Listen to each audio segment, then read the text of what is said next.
Hello students, हमारे YouTube channel science platform में आपका स्वागत है। आज का यह वीडियो संबंधित है एनसीईआरटी विज्ञान कक्षा 10 से। इस वीडियो में हम विज्ञान के अध्याय 3 अर्थात धातु एवं अधातु के अध्याय के अंदर के प्रश्नों का उत्तर लिखेंगे।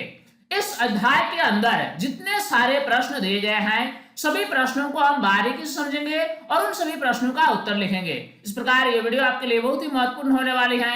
इस वीडियो को आप लास्ट तक जरूर देखें। तो आइए वीडियो हम शुरू करते हैं।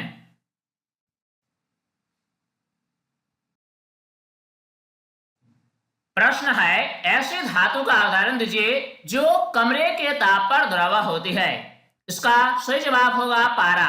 पारा एक ऐसी धातु है जो कमरे के तापमान पर द्रव अवस्था में होती है।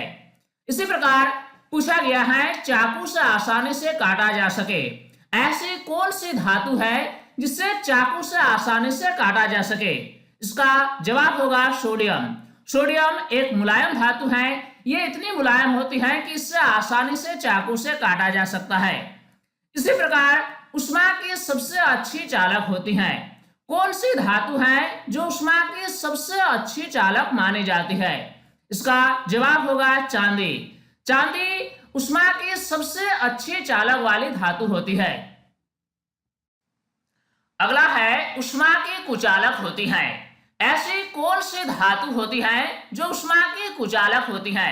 सामान्य रूप से धातुएं ऊष्मा और विद्युत की सुचालक होती हैं, परंतु सीसा यानी लेड एक ऐसी धातु है जो धातु होते हुए भी ये ऊष्मा की कुचालक होती है।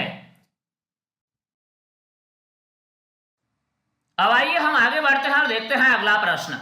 आघातवर्ध तथा तन्य का अर्थ बताइए। आघातवर्ध क्या होती है और तन्य क्या होती है, यह हमें बताना है। इसका उत्तर हम लिखेंगे, धातुओं को पीटकर पतली चादरें बनाई जा सकती हैं। ऐसी धातुओं को आघातवर्ध कहते हैं। धातुओं की ये गुण होती हैं कि धातुओं को जब पीटा जाता है तो इससे पतली चादरें बनाई जा सकती हैं। इसी गुण को आघातवर्धनीयता कहा जाता है और इसी गुण के कारण ही धातुओं को आघातवर्ध कहा जाता है। धातुओं को खींचकर उनसे तार बनाए जा सकती हैं। धातुओं की एक अन्य विशेषता यह है कि धातुओं को जब खींचा जाता है तो इससे उनकी तार बनाई जा सकती है। इस गुण को तन्यता कहा जा सकता है और इसी गुण के कारण ऐसी धातुओं को तन्य कहा जाता है। इस प्रकार इस प्रश्न का जवाब पूरा हुआ। अगला प्रश्न है, सोडियम को केरोसिन में डुबोकर क्यों रखा जाता है? सोडियम को हमेशा केरोसिन में डुबोकर ही रखा जाता है। ऐसा क्यों किया जाता है, यह हमें बताना है। इस प्रश्न का उत्तर हम लिखेंगे, सोडियम धातु वायु के संपर्क में आने मात्र से आग पकड़ लेती है और वायु के ऑक्सीजन से अभिक्रिया करके सोडियम ऑक्साइड बनाती है। सोडियम धातु की यह विशेषता होती है कि सोडियम धातु जैसे ही वायु के संपर्क में आती है, ये वायु के संपर्क में आने मात्र से ही आग पकड़ लेती है। कारण क्या है कि यह वायु के ऑक्सीजन से तेजी से अभिक्रिया करके सोडियम ऑक्साइड बनाती है। साथ ही सोडियम धातु जल के साथ अभिक्रिया करके सोडियम हाइड्रोक्साइड तथा हाइड्रोजन गैस बनाता है। सोडियम की एक अन्य विशेषता यह है कि सोडियम धातु जल के साथ तेजी से अभिक्रिया करती है और इस अभिक्रिया में सोडियम हाइड्रोक्साइड और हाइड्रोजन गैस मुक्त होता है। इस अभिक्रिया को हम इस प्रकार समीकरण द्वारा व्यक्त कर सकते हैं। सोडियम यानी Na, चूंकि ये ठोस अवस्था में होता है इसीलिए ब्रैकेट में S लिखा गया यानी सॉलिड। ये जल के साथ अभिक्रिया करता है यानी H2O के साथ जो कि लिक्विड है। ये दोनों आपस में अभिक्रिया करके बनाता है सोडियम हाइड्रोक्साइड यानी NaOH जो कि जलीय विलयन के रूप में होता है। प्लस इसमें हाइड्रोजन गैस भी मुक्त होती है और इस अभिक्रिया में ऊष्मा भी मुक्त होती है। इसलिए सोडियम को केरोसिन में डुबोकर रखा जाता है। इस प्रकार इस प्रश्न का जवाब पूरा हुआ। अब अगला प्रश्न दिया गया अगला प्रश्न है, इन अभिक्रियाओं के लिए समीकरण लिखिए। भाप के साथ आयरन। आयरन भाप के साथ कैसे अभिक्रिया करता है, इसके लिए हमें रासायनिक समीकरण लिखना है। आयरन का संकेत होता है Fe, जो कि ठोस अवस्था में होता है। यह अभिक्रिया करता है भाप के साथ यानी H2O के साथ, जो कि गैसीय अवस्था में होती है। यह आपस में अभिक्रिया करके बनाता है Fe3O4, जो कि हमें ठोस अवस्था में प्राप्त होती है। इस अभिक्रिया में हाइड्रोजन गैस भी मुक्त होती है। इस प्रकार आयरन और भाप आपस में अभिक्रिया करते हैं। अब ये जो रासायनिक समीकरण है, ये एक संतुलित रासायनिक समीकरण नहीं है, क्योंकि लेफ्ट हैंड साइड में और राइट हैंड साइड में परमाणुओं की संख्या भिन्न भिन्न है। इस समीकरण को संतुलित करने के लिए हमें परमाणुओं की संख्या को आपस में बराबर करना होगा। आप देख सकते हैं इस समीकरण में राइट हैंड साइड में Fe के 3 परमाणु हैं, जबकि लेफ्ट हैंड साइड में Fe के केवल एक ही परमाणु है। इसीलिए Fe के परमाणुओं को आपस में बराबर करने के लिए लेफ्ट हैंड साइड में Fe के पहले हमें 3 लगाना होगा। इस प्रकार लेफ्ट हैंड साइड और राइट हैंड साइड में आयरन के 3-3 परमाणु हो गए।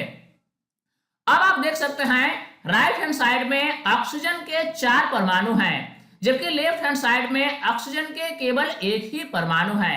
इसीलिए ऑक्सीजन के परमाणुओं की संख्या को आपस में बराबर करने के लिए लेफ्ट हैंड साइड में H2O के पहले हमें 4 लगाना होगा। इसमें ऑक्सीजन के परमाणुओं की संख्या भी दोनों पक्ष में बराबर हो गई।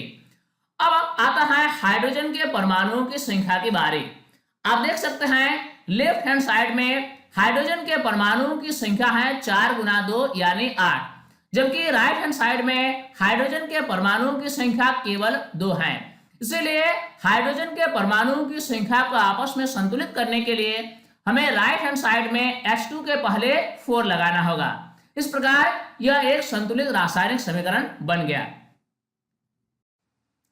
अब अगला प्रश्न है, जल के साथ कैल्शियम तथा पोटेशियम कैसे अभिक्रिया करती है, इसके लिए हमें समीकरण लिखना है। कैल्शियम का संकेत होता है Ca। इस अभिक्रिया में कैल्शियम ठोस अवस्था में होती है, इसीलिए ब्रैकेट में S लिखा गया। यह जल के साथ यानी H2O के साथ अभिक्रिया करती है। इस अभिक्रिया में जल द्रव अवस्था में होती है, इसीलिए ब्रैकेट में L लिखा गया। इस प्रकार इस अभिक्रिया में बनता है CaOH2 यानी कैल्शियम हाइड्रोक्साइड, जिसका जलीय विलयन के रूप में हमें प्राप्त होता है। और इस अभिक्रिया में हाइड्रोजन गैस भी मुक्त होती है।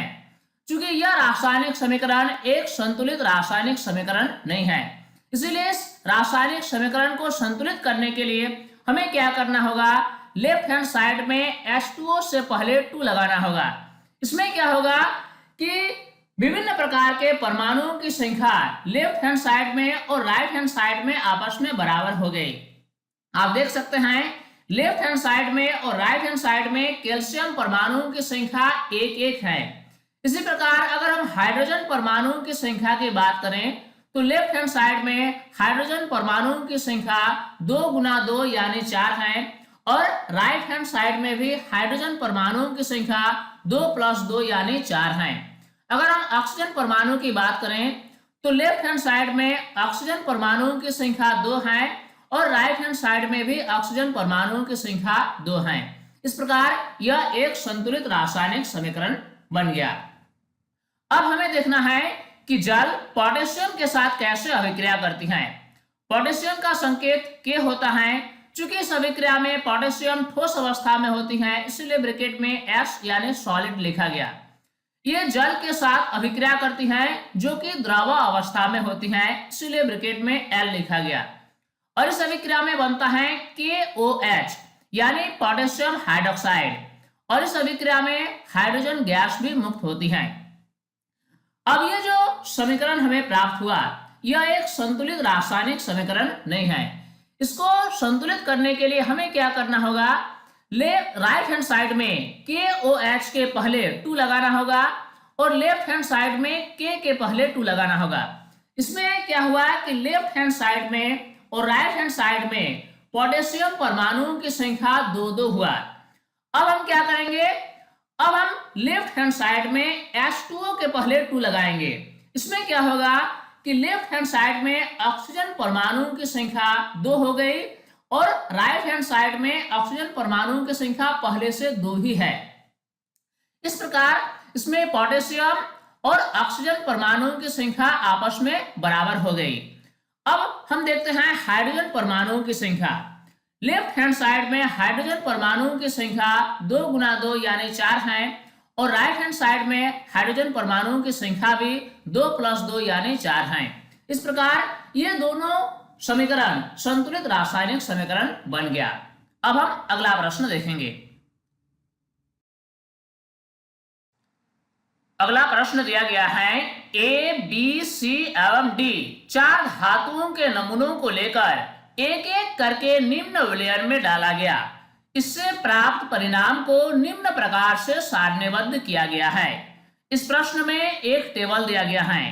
टेबल में 4 धातुओं का उल्लेख है, धातु ए, बी, सी और डी। इन सभी धातुओं को एक एक करके कुछ विलयनों में डाला गया, जैसे कि iron sulphate, copper sulphate, zinc sulphate एवं सिल्वर नाइट्रेट, और इससे जो परिणाम प्राप्त हुआ वह सारणीबद्ध किया गया है। इस प्रश्न में आगे लिखा है, इस सारणी का उपयोग कर धातु ए, बी, सी एवं डी के संबंध में निम्न प्रश्नों के उत्तर दीजिए। इस प्रश्न में कुछ प्रश्न हमें पूछे जाएंगे जिसका उत्तर हमें देना है। पहला प्रश्न है, सबसे अधिक अभिक्रियाशील धातु कौन सी है? इन 4 धातुओं में से यानी ए, बी, सी और डी में से सबसे अधिक अभिक्रियाशील धातु कौन सी है, ये हमें बताना है। इस प्रश्न का उत्तर होगा, इनमें से धातु बी सबसे अधिक अभिक्रियाशील है, क्योंकि कोई अन्य धातु FeSO4 में से धातु को विस्थापित नहीं कर सकता है। आप आयरन सल्फेट वाले कॉलम में देख सकते हैं, इसमें धातु ए, बी, सी, डी में से केवल धातु बी ही एकमात्र ऐसी धातु है जो आयरन सल्फेट के विलयन से आयरन को विस्थापित करता है। बाकी 3 धातु यानी ए, सी और डी ये विस्थापन अभिक्रिया को अंजाम नहीं दे पाती हैं। इससे यह पता चलता है कि इन 4 धातुओं में से धातु बी सबसे अधिक अभिक्रियाशील है। अगला प्रश्न है, धातु बी को कॉपर सल्फेट के विलयन में डाला जाए तो क्या होगा? आप देख सकते हैं कॉपर सल्फेट वाले कॉलम में दिया गया है कि धातु ए विलयन को विस्थापित करता है, यानी कॉपर को कॉपर सल्फेट के विलयन से विस्थापित कर देता है। चूंकि हम जानते हैं कि इन 4 धातुओं में से धातु बी सबसे अधिक अभिक्रियाशील है। चूंकि जब धातु ए कॉपर को विस्थापित कर सकता है तो धातु बी क्यों नहीं, क्योंकि धातु बी उससे भी अधिक अभिक्रियाशील है। इसलिए इसका उत्तर होगा धातु बी सबसे अधिक अभिक्रियाशील है, इसलिए यह कॉपर सल्फेट के विलयन से कॉपर को विस्थापित करेगा, जिससे विलयन का नीला रंग फीका पड़ जाएगा। इस प्रकार इस प्रश्न का उत्तर पूरा हुआ। अगला प्रश्न पूछा गया है, धातु ए, बी, सी एवं डी को अभिक्रियाशीलता के घटते हुए क्रम में व्यवस्थित कीजिए। इसका उत्तर होगा कि धातु बी सबसे अधिक अभिक्रियाशील है, उससे कम है धातु ए, उससे कम है धातु सी और सबसे कम अभिक्रियाशील वाली धातु है धातु डी। आप देख सकते हैं आयरन सल्फेट वाले कॉलम में, इसमें एकमात्र धातु यानी धातु बी आयरन सल्फेट के विलयन से आयरन को विस्थापित करता है। इससे पता चलता है कि धातु बी सबसे अधिक अभिक्रियाशील है। बाकी कोई भी धातु आयरन सल्फेट के विलयन से आयरन को विस्थापित नहीं कर पाता है, यानी धातु बी सबसे अधिक अभिक्रियाशील धातु है। अब हम आते हैं कॉपर सल्फेट वाले कॉलम में। हम देख सकते हैं इसमें धातु ए कॉपर सल्फेट के विलयन से कॉपर को विस्थापित करता है, यानी बी के बाद नंबर आता है अभिक्रियाशीलता के मामले में धातु ए का। इसी प्रकार अगर हम धातु सी की बात करें तो सिल्वर नाइट्रेट वाले कॉलम में आप देख सकते हैं कि धातु सी सिल्वर नाइट्रेट के विलयन से सिल्वर को विस्थापित करता है, यानी ए के बाद नंबर आता है सी का, और सबसे कम अभिक्रियाशील वाली धातु है धातु डी, क्योंकि ये किसी भी विलयन से किसी भी धातु को विस्थापित नहीं करता है, न तो आयरन सल्फेट के विलयन से आयरन को, न ही कॉपर सल्फेट के विलयन से कॉपर को, न ही जिंक सल्फेट के विलयन से जिंक को, और न ही सिल्वर नाइट्रेट के विलयन से सिल्वर को। इस प्रकार इस प्रश्न का जवाब पूरा हुआ। दिया गया अगला प्रश्न है, अभिक्रियाशील धातु को तनु हाइड्रोक्लोरिक अम्ल में डाला जाता है तो कौन सी गैस निकलती है? आयरन के साथ तनु H2SO4 की रासायनिक अभिक्रिया लिखिए। इस प्रश्न का उत्तर हम लिखेंगे, अभिक्रियाशील धातु तनु हाइड्रोक्लोरिक अम्ल के साथ क्रिया करके हाइड्रोजन गैस उत्पन्न करती हैं। इससे हम इस प्रकार भी लिख सकते हैं, धातु प्लस तनु अम्ल देता है लवण प्लस हाइड्रोजन। सामान्य रूप से धातु तनु अम्ल के साथ अभिक्रिया करके लवण और हाइड्रोजन गैस उत्पन्न करती है। अगर हम बात करें कि आयरन तनु H2SO4 के साथ कैसे अभिक्रिया करती हैं, तो हम लिखेंगे Fe प्लस H2SO4, यानी लोहा तनु H2SO4 के साथ अभिक्रिया करती है और इस अभिक्रिया में बनता है FeSO4 और इसमें हाइड्रोजन गैस भी मुक्त होती है। इस प्रकार आयरन के साथ तनु H2SO4 की रासायनिक अभिक्रिया को हमने लिखा, परंतु सभी धातुएं तनु अम्ल के साथ अभिक्रिया नहीं करती। यह पॉइंट बहुत ही महत्वपूर्ण है कि सभी प्रकार की धातुएं तनु अम्ल के साथ अभिक्रिया नहीं करती हैं। इस प्रकार इस प्रश्न का जवाब पूरा हुआ। अब हम अगला प्रश्न देखेंगे। दिया गया अगला प्रश्न है, जिंक को आयरन सल्फेट के विलयन में डालने से क्या होता है? इसकी रासायनिक अभिक्रिया लिखिए। इस प्रश्न का उत्तर हम लिखेंगे, जिंक को आयरन सल्फेट के विलयन में डालने से यह विलयन में से आयरन को विस्थापित कर देता है। जब हम किसी आयरन सल्फेट के विलयन में जिंक धातु को डालते हैं तो जिंक इस विलयन में से आयरन को विस्थापित कर देता है। इसके लिए हम रासायनिक समीकरण इस प्रकार लिखेंगे, Zn यानी जिंक, चूंकि इस अभिक्रिया में ये ठोस अवस्था में होती है इसलिए ब्रैकेट में S यानी सॉलिड लिखा गया। यह अभिक्रिया करती हैं FeSO4 के विलयन से। चूंकि यह विलयन जलीय विलयन होता है इसलिए ब्रैकेट में Aq लिखा गया। Aq का मतलब एक्वायस सॉल्यूशन यानी जलीय विलयन। ये दोनों आपस में अभिक्रिया करके क्या करती हैं? आयरन को विस्थापित कर देती हैं और यह आयरन ठोस अवस्था में प्राप्त होती हैं, इसीलिए ब्रैकेट में S लिखा गया।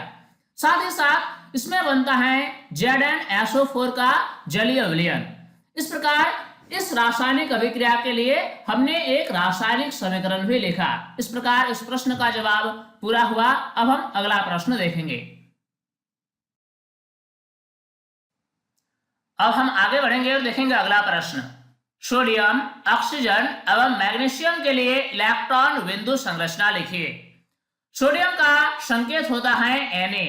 सोडियम की परमाणु संख्या की अगर बात की जाए तो यह होती है 11, यानी सोडियम के एक परमाणु में नाभिक के अंदर प्रोटॉन की संख्या 11 होती है और नाभिक के चारों ओर घूमने वाले इलेक्ट्रॉन की संख्या भी 11 होती है। अगर इसकी इलेक्ट्रॉनिक विन्यास की जाए तो प्रथम कक्ष में 2 इलेक्ट्रॉन, द्वितीय कक्ष में 8 इलेक्ट्रॉन और तृतीय कक्ष में 1 इलेक्ट्रॉन होंगे। इस प्रकार सोडियम परमाणु के बाह्यतम कक्ष में केवल 1 ही इलेक्ट्रॉन होंगे। इसलिए सोडियम की इलेक्ट्रॉन बिंदु संरचना होगी Na के ऊपर 1 बिंदु, यानी इसकी बाह्यतम कक्षा में केवल 1 ही इलेक्ट्रॉन होते हैं। अब अगर हम बात करें ऑक्सीजन की, तो ऑक्सीजन की परमाणु संख्या 8 होती है और इसकी इलेक्ट्रॉनिक विन्यास होगी 2 और 6, यानी प्रथम कक्ष में 2 इलेक्ट्रॉन और द्वितीय कक्ष में 6 इलेक्ट्रॉन होंगे। यानी ऑक्सीजन की इलेक्ट्रॉन बिंदु संरचना होगी, ऑक्सीजन का सिंबल हम लिखेंगे और इसके चारों ओर 6 बिंदु होंगी। इस प्रकार ऑक्सीजन की इलेक्ट्रॉनिक बिंदु संरचना होगी। अगर हम मैग्नीशियम की बात करें तो मैग्नीशियम के परमाणु संख्या होती है 12 और इसकी इलेक्ट्रॉनिक विन्यास होती है 2, 8, 2, यानी प्रथम कक्ष में 2 इलेक्ट्रॉन, द्वितीय कक्ष में 8 इलेक्ट्रॉन और तृतीय कक्ष में 2 इलेक्ट्रॉन होंगे। यानी इसकी बाह्यतम कक्ष में केवल 2 ही इलेक्ट्रॉन होंगे। इसलिए मैग्नीशियम का इलेक्ट्रॉन बिंदु संरचना होगी Mg और 2 बिंदु, यानी इसके वाज्यतम कक्षा में केवल 2 ही इलेक्ट्रॉन होते हैं। इस प्रकार इस प्रश्न का जवाब पूरा हुआ। अब अगला प्रश्न देखते हैं। अब इस प्रश्न में पूछा गया है इलेक्ट्रॉन के स्थानांतरण के द्वारा Na2O एवं MgO का निर्माण दर्शाइए। सबसे पहले हम देखते हैं Na2O का निर्माण कैसे होता है इलेक्ट्रॉन के स्थानांतरण के द्वारा। इस अणु में सोडियम के 2 परमाणु होते हैं और दोनों परमाणुओं के वाज्यतम कक्षा में एक एक इलेक्ट्रॉन होंगे।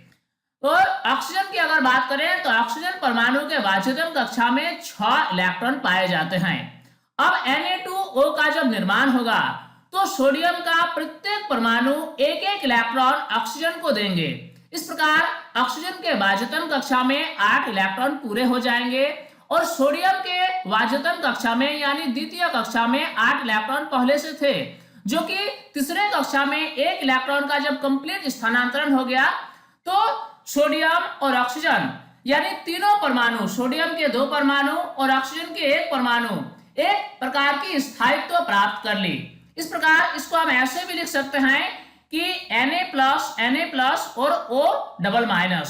अब ये तीनों परमाणु आपस में आकर्षण बल के कारण जुड़ जाते हैं और बनाते हैं Na2O का एक अणु। अब हम देखेंगे इलेक्ट्रॉन के स्थानांतरण के द्वारा MgO अणु का निर्माण कैसे होता है।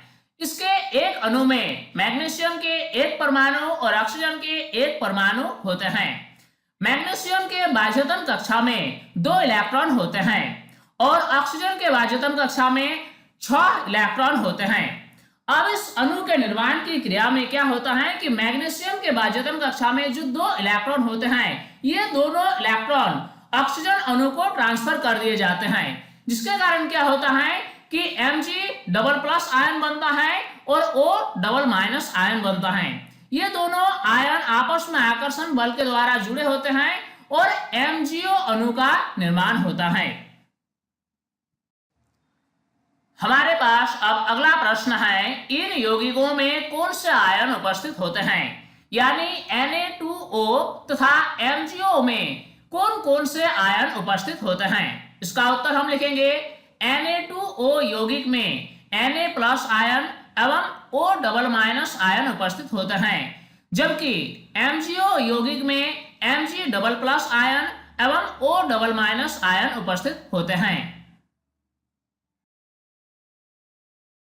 अब हम देखेंगे अगला प्रश्न। इस प्रश्न में पूछा गया है आयनिक यौगिकों का गलनांक उच्च क्यों होता है। इस प्रश्न का उत्तर हम लिखेंगे आयनिक यौगिकों के क्रिस्टल में धनायन एवं ऋणायन मजबूत आकर्षण बल के द्वारा जुड़े रहते हैं। जैसा कि हम जानते हैं कि आयनिक यौगिक में जो अणु होते हैं ये वास्तव में आयन के रूप में होते हैं। धनायन और ऋणायन मजबूत आकर्षण बल के द्वारा जुड़े रहते हैं। इस आकर्षण बल को तोड़ने के लिए अधिक ऊर्जा की आवश्यकता होती है, इसीलिए आयनिक यौगिकों का गलनांक उच्च होता है। इस प्रकार इस प्रश्न का जवाब पूरा हुआ। अब हम अगला प्रश्न देखेंगे।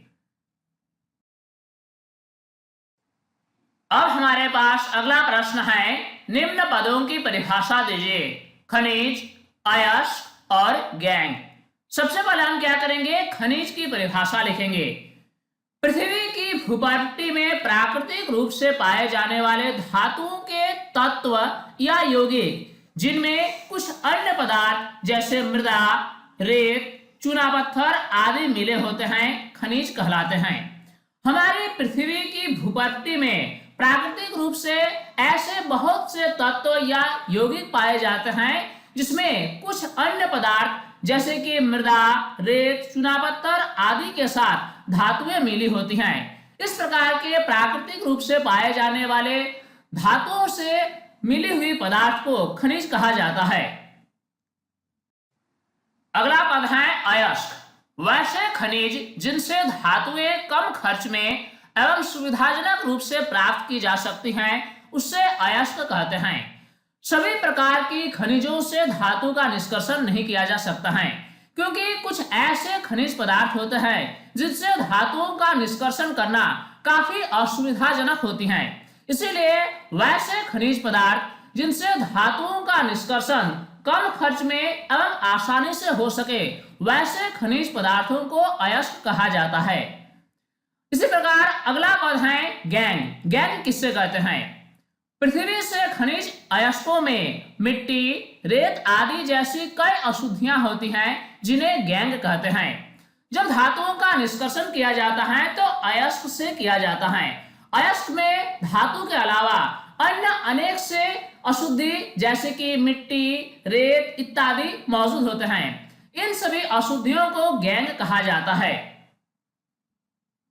धातुओं के निष्कर्षण से पहले अयस्क से अशुद्धियों को हटाना आवश्यक होता है। अब हमारे पास अगला प्रश्न है, दो धातुओं के नाम बताइए जो प्रकृति में मुक्त अवस्था में पाई जाती हैं। सामान्य रूप से धातुएं प्रकृति में मुक्त अवस्था में नहीं पाई जाती हैं, क्योंकि अयस्क में जिस अयस्क से धातुओं का निष्कर्षण किया जाता है उसमें धातु के अलावा अन्य तत्व या यौगिक उपस्थित होते हैं।